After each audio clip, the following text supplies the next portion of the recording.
I've lost count of how many times I've watched a trailer and felt totally confused. Not because of the story or the premise, but because the title looked so familiar and the movie didn't. For all the talk about there being no original movies coming out of Hollywood anymore, I would have to disagree, because there are actually a lot of original movies out now, but you're just not really paying attention. But also, it's because Hollywood doesn't remake movies anymore. It recycles names. The story, tone, and characters have all been swapped out, but the brand remains. That's the only thing that stays in place anymore. Reboots like this feel designed around recognition instead of intent. I've watched studios use titles as shortcuts, hoping the name will carry the project across the finish line. These films often disregard the tone of the original work, ignore its structure, and flatten its appeal into something generic. I've sat through too many of these to assume good faith from the start.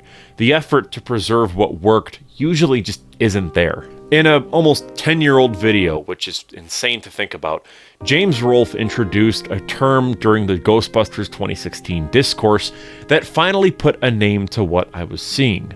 A name make. It describes a project that reuses a title while discarding everything else that defined it.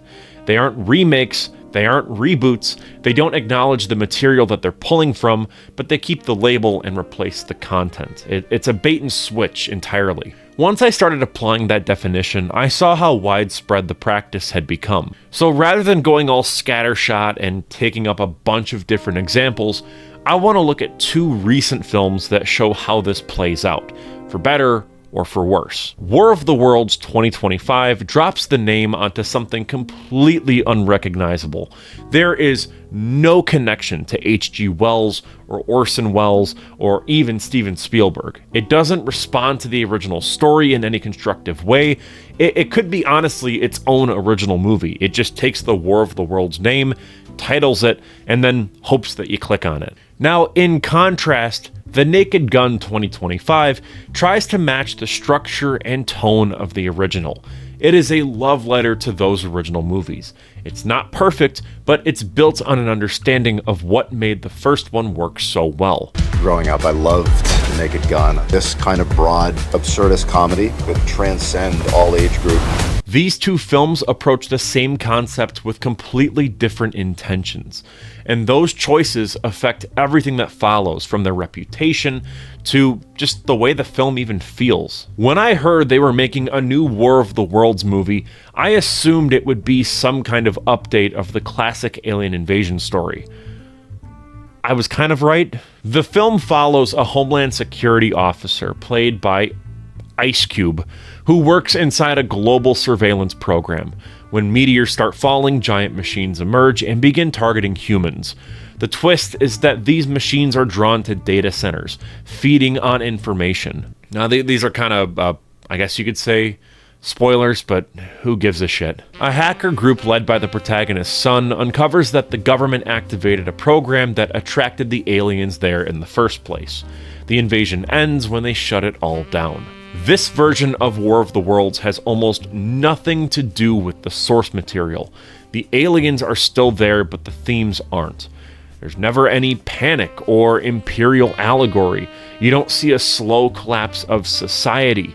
You don't even get to see the aliens beyond the tripods. There's nothing beyond just, we wanted to have the tripods in the movie, so here they are. What used to be a story about advanced beings tearing through Victorian civilization is now a story about how Tesla and Amazon are here to save the day, and that you shouldn't be concerned at all about the government surveilling you.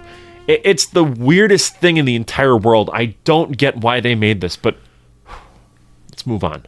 It borrows the name of a well-known novel, and it discards everything else. That disconnect is where this stops being a remake and turns into a name make. The film doesn't expand on the original, it doesn't try to reframe it or modernize it, it just replaces a very clear premise with a screen-life thriller built around digital surveillance, conspiracy, and the same hacker tropes that I've seen in every generic techno-thriller since 2005. The title is doing all the heavy lifting, and the story underneath just doesn't justify it. This kind of naming strategy just comes off as being like risk management.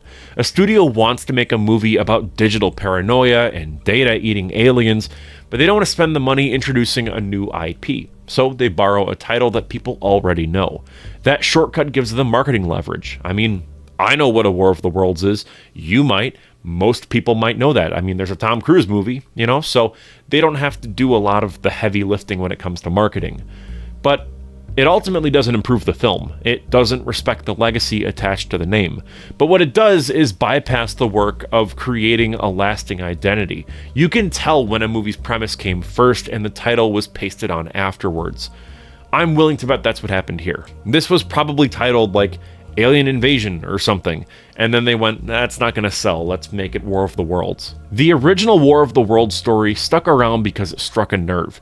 This version didn't try to reach for anything beyond familiarity.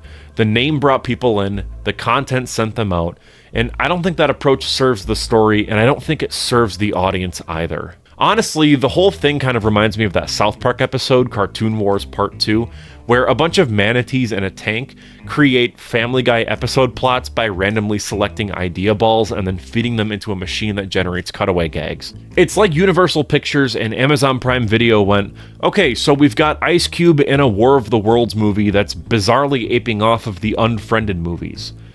And then they sent it out.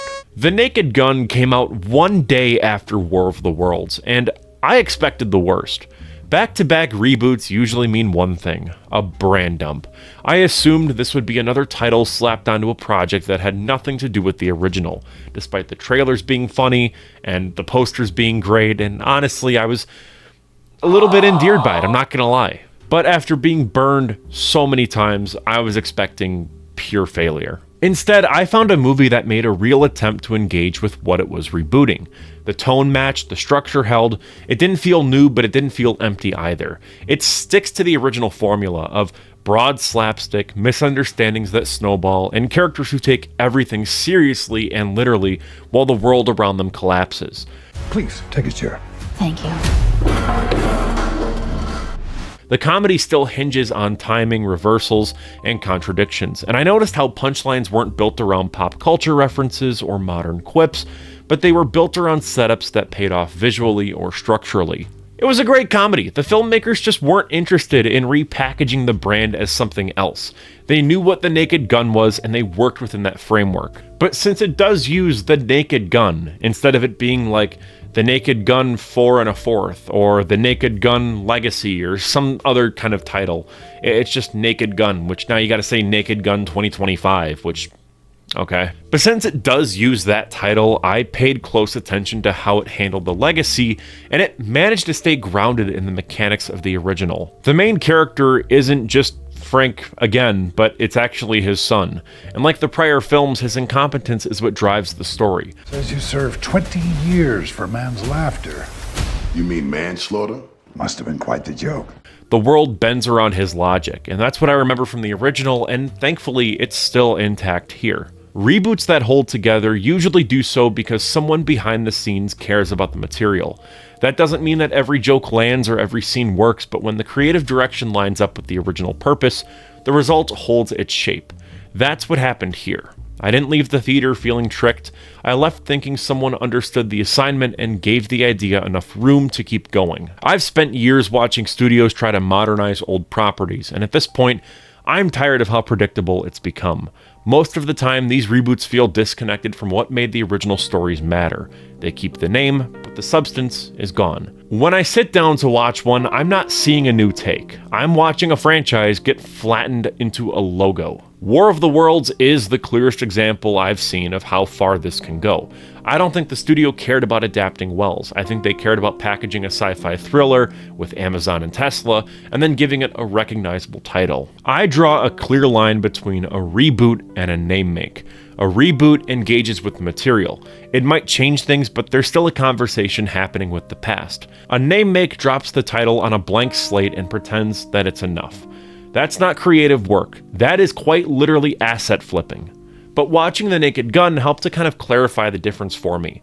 It gave me hope that some remakes can actually be good for once, especially in modern Hollywood. So to sum it up, I hope that Hollywood takes notice and they start to actually go more for Naked Gun type of reboots as opposed to name makes like War of the Worlds. And with all that out of the way, I'm Cole McCormick, and you are watching Firewood Media. Huge thank you to our channel members. Thank you to Daniel. He is the one that actually paid $50 and was able to get this video made. For $50, you too can have your own video topic turned into a video just like this. Or you could just become a normal channel member. They are $1.99 a month, and their names are listed right here.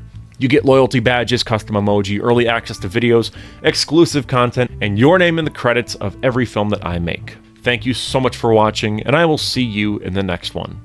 Peace out.